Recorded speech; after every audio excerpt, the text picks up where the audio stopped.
இன்றைக்கி பாண்டியன் ஸ்டோர்ஸ் எபிசோடில் என்னாச்சுன்னா, லாஸ்ட் எபிசோடில் வெளியே துரத்தி விட்டுடுறாங்க. எல்லா உண்மையும் தெரிஞ்சு இந்த எபிசோடில் வெளியே நின்றுட்டுருக்கப்போ குடும்பத்தோட அக்கம் பக்கம் இருக்கிறவங்க எல்லாம் கேட்குறாங்க, என்ன ஆச்சு, என்ன பிரச்சனை, நேற்றுலேருந்து ஒரே சத்தமாக இருக்குது, எதுக்காக வெளியே நிற்கிறீங்கன்னு கேட்குறாங்க. காந்திமதி வீட்லேயும் போய் கேட்குறாங்க, உங்கள் வீடு கூட பிரச்சனையா, எப்போவுமே உங்கள் வீடு கூட தான் பிரச்சனையாக இருக்கும்ல அப்படின்னு தான் நினச்சிட்டு இருந்தோம். இப்போ என்ன உங்கள் வீட்டு மருமக வெளியே நின்றுட்டுருக்கா, என்ன ஆச்சுன்னு கேட்டுட்ருக்காங்க.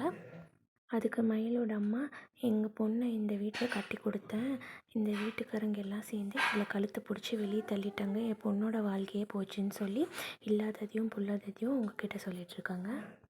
மயிலோட அம்மா வீதியில் நின்றுட்டு சத்தம் போடுறாங்க, பொண்ணை வளர்த்து உங்கள் வீட்டில் கட்டி கொடுத்தா இப்படி தான் கழுத்தை பிடிச்சி வெளியே தள்ளுவீங்களா, என்ன நினச்சிட்ருக்கீங்க, இதை கேட்குறதுக்கு ஆளே இல்லையா, என் பொண்ணு வாழ்க்கையே போச்சு, உங்களை நம்பி இந்த வீட்டில் கட்டி கொடுத்தேன், இப்போ என் பொண்ணு வாழ்க்கைக்கு என்ன பதிலுன்னு சொல்லி கத்திட்ருக்காங்க.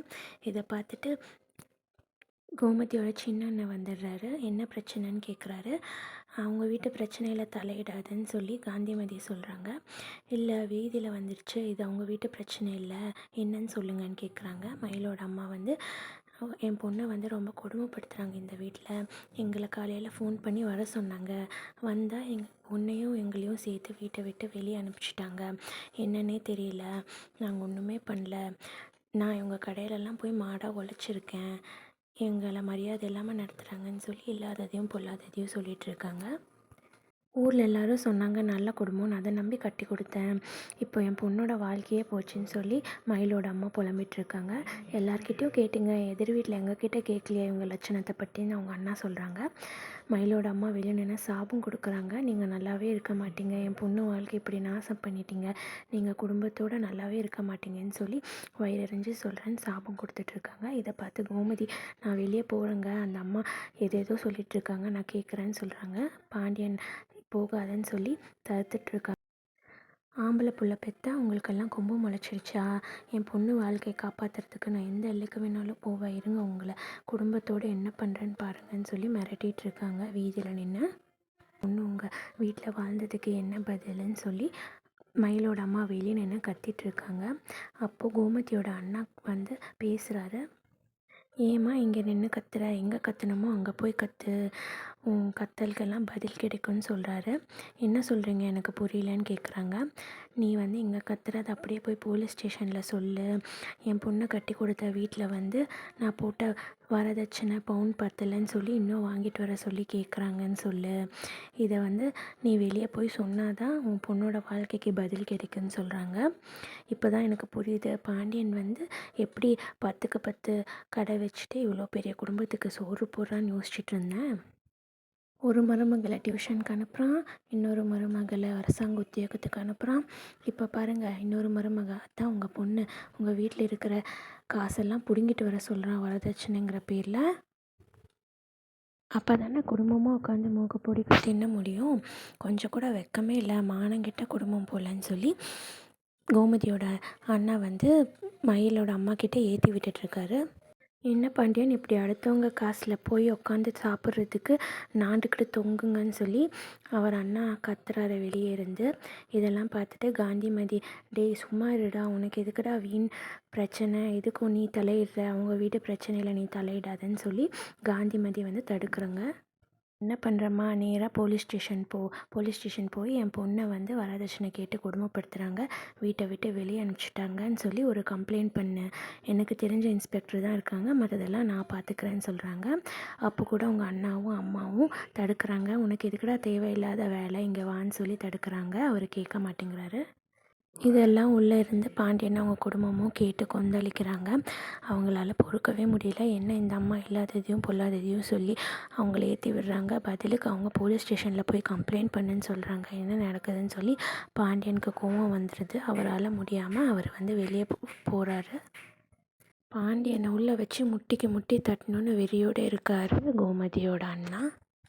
பாண்டியன் வெளியே வந்ததும் அவரை பார்த்து கோமதியோட அண்ணா கேவலமாக பேசுகிறாரு. ரொம்ப கௌரவமான குடும்பம்னு சொல்லுவா, இதுதான் உன் கௌரவமா, உனக்கு எதுக்கு வெள்ளை வேட்டி வெள்ளை ஷர்ட்டுன்னு சொல்லி ரொம்ப கேவலமாக பேசிகிட்ருக்காரு.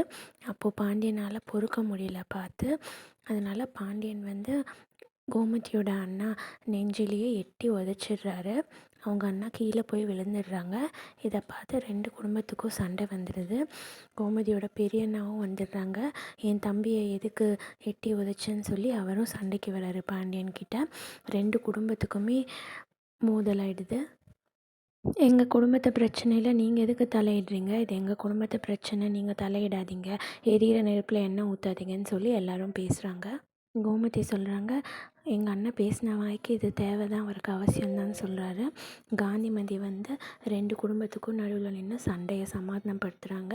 கையெடுத்து கும்பிட்டு கேட்டுக்கிறேன், நீங்கள் 2 பேரும் சண்டை போட்டு அடித்து சாவாதீங்க, எனக்காக அமைதியாக போங்கன்னு சொல்லி கெஞ்சி கேட்டுக்கிறாங்க. நீங்கள் எதுக்கு எங்கள் குடும்பத்து பிரச்சனையில் தலையிடுறீங்க? உங்களுக்கும் இதுக்கும் என்ன சம்மந்தம்னு சொல்லி குழலி வந்து கேட்குறாங்க.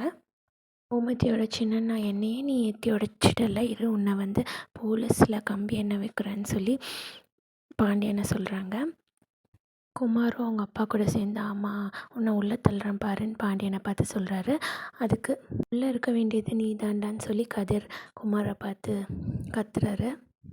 திரும்பவும் 2 குடும்பமும் சேர்ந்து அடிச்சுக்கிறாங்க. அப்போது தங்கமயிலோட அம்மா, மயிலை நீ போய் பேசு, மாப்பிள்ளை காலில் விழுந்தாச்சு, அவங்கள சமாதானப்படுத்துன்னு சொல்லி மாப்பிள்ளைக்கிட்ட அனுப்பி வைக்கிறாங்க மயிலை.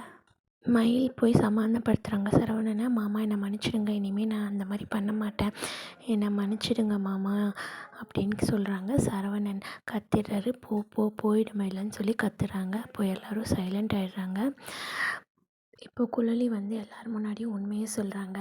பாருங்கள், நாங்கள் ஒன்றும் சும்மா மயிலை வெளியே அனுப்பல, எவ்வளோ பொய் சொல்லி இந்த குடும்பமே எங்களை ஏமாத்திருக்கு தெரியுமா? மயில் வந்து என் தம்பியை விட 2 வயசு பெரியவ, 2 வயசு சின்னவன் பொய் சொல்லி கல்யாணம் பண்ணி வச்சுருக்காங்க. அது மட்டும் இல்லை, அவள் 12வது வரைக்கும் தான் படிச்சிருக்கா, அவளை காலேஜ் படித்ததா சொல்லி பொய் சொல்லியிருக்காங்க. அதை விடுங்க, அவள் உண்டாகவே இல்லை, உண்டாயிருக்கேன்னு பொய் சொல்லி மொத்த குடும்பத்தையும் ஏமாற்றிருக்காங்க. இவ்வளோ நடந்திருக்கு. இதுவே உங்கள் வீட்டில் நடந்துருந்துச்சுன்னா நீங்கள் என்ன பண்ணியிருப்பீங்க? அதை தான் நாங்களும் பண்ணோம். இவளை வெளியே அனுப்பாமல் வேறு என்ன பண்ணுவாங்கன்னு சொல்லி குழலி ரொம்ப ஆதங்கத்தோடு கத்திகிட்ருக்காங்க. அப்போ கோமதி வந்து, நீ விடு குழலி, இவங்களுக்கே இதெல்லாம் சொல்லிகிட்ருக்க, பாருங்கள், தயவு செஞ்சு இங்கேருந்து போயிடுங்க, எங்கள் குடும்பத்தை நீங்கள் அவமானப்படுத்தினது கஷ்டப்படுத்தினது எல்லாம் போதும், எங்களை தயவு செஞ்சு விட்டுடுங்கன்னு சொல்லி கையெடுத்து கும்பிட்டு கேட்டுக்கிறேன்னு சொல்கிறாங்க. அப்போது மயிலோட அம்மா, இந்த பாருங்கள், அப்படியெல்லாம் சும்மா விட்டுட்டு போக முடியாது, இது என்னோடய பொண்ணோட வாழ்க்கை, நான் என்ன பண்ணுறேன்னு பாருங்கள், என்னை பற்றி உங்களுக்கு சரியாக தெரியாது, உங்கள் ஒருத்தரையும் நான் சும்மா விட மாட்டேன், என் பொண்ணோட வாழ்க்கை இந்த நிலமையில் ஆக்குனதுக்கு நீங்கள் எனக்கு கண்டிப்பாக பதில் சொல்லியே ஆகணும், என் பொண்ணோட வாழ்க்கையை தக்க வச்சுக்கிறதுக்கு நான் எந்த எல்லைக்கு வேணாலும் போவேன்னு சொல்லி மயிலோட அம்மா சொல்கிறாங்க. அப்போது கோமதியோட சின்ன அண்ணன் பார்த்து சிரிக்கிறாரு. அதான் எல்லாம் தெரிஞ்சிருச்சுல்லங்க இப்போ உங்களை பற்றி, நானும் பார்க்குறேன், இவ்வளோ பொய் சொல்லி பித்தலாட்டம் பண்ணி நீங்களே அந்த அளவுக்கு போகிறீங்கன்னா நாங்கள் எந்த அளவுக்கு போவோம், உங்களால் முடிஞ்சதை பார்த்துக்கோங்க, என்னால் முடிஞ்சதை நான் பண்ணுறேன், இங்கேருந்து நீங்கள் இப்போ போகலன்னா நடக்கிறதே வேறு, நான் என்ன பண்ணுவேன்னு எனக்கு தெரியாது, நான் யாருன்னு உங்களுக்கு காட்ட வேண்டியிருக்குன்னு சொல்லி பாண்டியன் கத்துறாரு.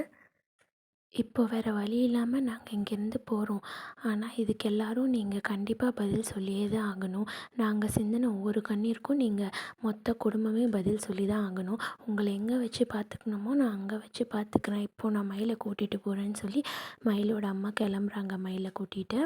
இதுக்கே இவ்வளோ பிரச்சனையாக இருக்குது, இன்னும் நகை விஷயம்லாம் தெரிய வந்தால் இவ்வளோ பெரிய பிரச்சனையாகும்னு தெரியல. பார்க்கலாம், மயில் வந்து ரொம்ப ஃபீலிங்ஸாக போகிறாங்க சரவணனை பார்த்துக்கிட்டே. ஆனால் சரவணன் வந்து அந்த ஃபீலிங்ஸ் அவ்வளோவா வெளியே காட்டிக்கல. அவருக்கும் இருக்கும் பொண்டாட்டியை பிரிகிற வேதனை. ஆனால் என்ன பண்ணுறது, இவ்வளோ பொய் சொல்கிறாங்களே, அதனால தான் அவங்களும் சைலண்ட்டாக பார்த்துட்டு இருக்காங்க. பார்க்கலாம் நெக்ஸ்ட் எபிசோடில் என்ன ஆகுதுன்னு. ஆனால் எனக்கு தெரிஞ்சு அந்த நகை விஷயத்தை வச்சு தான் மயிலோட அம்மா பிளாக்மெயில் பண்ணுவாங்கன்னு நினைக்கிறேன். நாங்கள் ஃபுல்லாக தங்கம் தான் போட்டோம், இப்போ இவ்வளோ தான் இருக்குது, நீங்கள் ஏமாத்துறீங்கன்னு சொல்லி அப்படியே இவங்க பக்கத்தில் பிளேட்டை மாற்றுவாங்கன்னு சொல்லி கெஸ் பண்ணுறேன். பார்க்கலாம் நெக்ஸ்ட் எபிசோட்ஸில் என்ன நடக்குதுன்னு வெயிட் பண்ணி பார்க்கலாம். இந்த எபிசோட் நரேஷன் உங்களுக்கு பிடிச்சிருந்துச்சுன்னா எங்கள் சேனலுக்கு சப்ஸ்கிரைப் பண்ணுங்கள், லைக் பண்ணுங்கள். நெக்ஸ்ட் எபிசோடில் என்ன ஆகுதுன்னு பார்க்கலாம். தேங்க்யூ.